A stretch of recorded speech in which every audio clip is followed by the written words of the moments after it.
Pre, kamusta? Ayos lang, kamusta?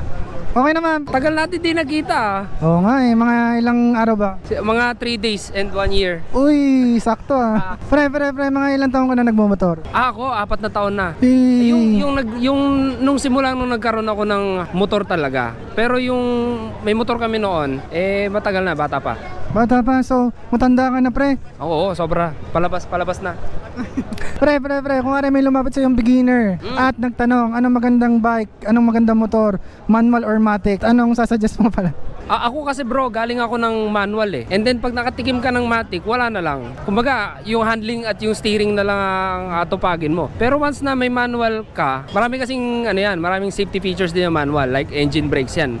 I suggest manual talaga. Bakit di matic? Pwede naman matic, pero mas maganda manual muna talaga, no? Para mas marami kayong matutunan sa pagmumotor. 4 wheels, madali lang yan. Pero pag sa motor,